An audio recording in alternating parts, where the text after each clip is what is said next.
and get back into your life, essentially. Yeah, that was one of the things I was asking about, actually. I haven't seen my care coordinator. Right. I think she's called Marie Buckley, and she hasn't been to any of the ward rounds. I Right, haven't been in okay, touch cool. with her at all. All I've had is engagement with Priya and Scarlett, who was looking at... One of the things I Yeah. wanted to do was try and get an admission up to Bristol, up to the Priory, because I wanted to look at getting a housing exchange. Right. And Scarlett said she could help with that. But if I was in Bristol, the advantage to that would be that I could...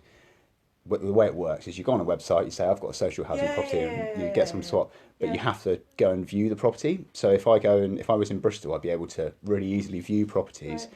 and then in that way that I could sort of work to... There must be ways around it. It would be a lot easier in Bristol geographically, and for me also it ticks the boxes because I'm also near my nearest relative.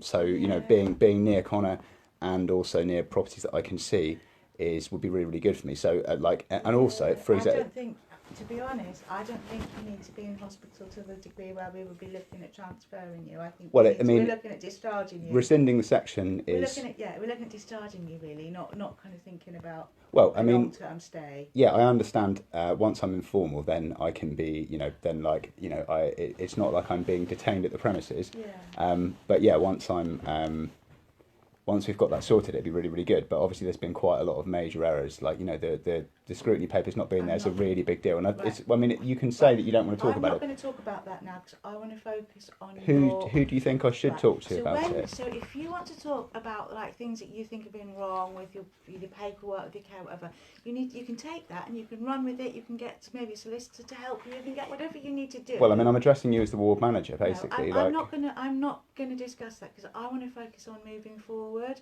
So I'm not going to get tied up in kind of details about things that I don't understand. So you need to get a solicitor. I don't know who else. I mean, I understand it, and it's your remit. Okay, I mean, I'm not expecting you to deal with it now. I'm just saying. A solicitor. I don't need a solicitor. I understand the law myself. It says it in the details. I can represent myself.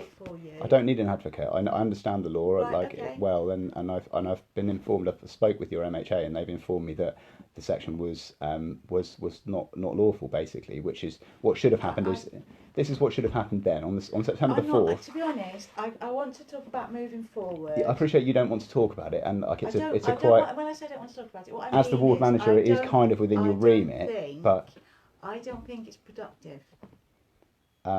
I don't know that it's... Well, what should have happened is what's happened now. So there should have been an informal admission. As soon as the section is deemed to be unlawful, then it should, at that point, a fresh application for admission should be made. So that's fine. So you're having an informal admission now. Well, informal admission isn't necessarily the pathway that you would take, but the route that... That's what we're doing. Well, I'm glad that I'm not forcibly detained, but I still don't feel well enough to go home, and unfortunately that's going to be a big issue for me. So one of the things that I'd like to do is to work with psychological engagement. I'd also like to be able to address what's happened with my consultant, because while I am still an inpatient, I would still like to have a consultant, and I don't want to, I do feel that like the issues that you read my letter regarding, Priya. She wasn't forthcoming with her GMC details, which I didn't think was right. I wouldn't be She then went on leave. I wouldn't be giving you my details either, because you can look on... I'm sure you would. You can look on the website. You can look and see my registration number. And exactly. But that's not... Let's not get sidetracked in this. Let's be positive. What I'm saying is that I would still like consultancy, and I do feel I still need treatment, but I'd like to have a consultant that hasn't let me down. You have in the community. Well, a psychiatric consultant is very different from a care coordinator. So you'll have access through the community team. Well, the community team, what are they going to come and do ward rounds for? Let's get Marie to come see you, Shall we? By all means, I'd like to speak with Marie. That'd be fine. Yeah, I mean, I'm not. I just think it's if you haven't met her and you don't know, you haven't got a relationship, you don't know her.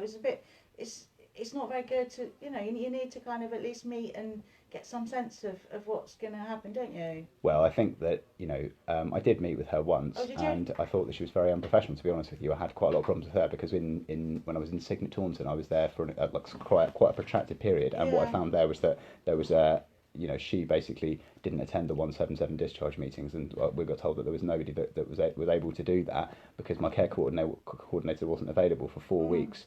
And then when she did return, then both the consultants were off for a further 2 weeks, and then following that, she was off for another week. And when I mentioned it to her in the ward round at Taunton, do Yeah, have but she rights. told me that she wasn't on leave at all, and actually they were telling me in ward rounds for weeks and weeks and weeks on end that I couldn't have the 177 discharge because I wasn't allowed to, because there wasn't a representative from NHS Devon Partnership. Okay. But when I actually spoke with her and she came to the ward round, I said you were on leave for 4 weeks, and she said I don't know what you're talking about. Yeah. And Okay. then and I spoke with her manager. Barry Barber, I phoned him up and I asked him, what happened. I was in hospital for an extra month longer than I needed to be. They said I was ready to be discharged in February, but then what happened was that there was a whole load of stuff that went on, which basically meant that due to staffing errors and HR problems, I wasn't allowed to go on leave, or I wasn't allowed to be discharged. Sorry, and that basically was as a product of kind of. You didn't want to be discharged though. I did when I was in Taunton. Right, I wanted to go back.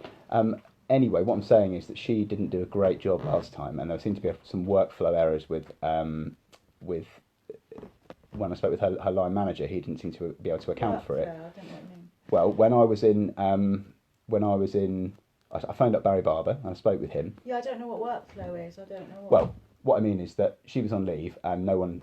Oh, I see. Okay. I got told she wasn't around, and when continuity. Okay. and when she wasn't around, I spoke to her line manager, and her line manager told me that she didn't know what was going on. So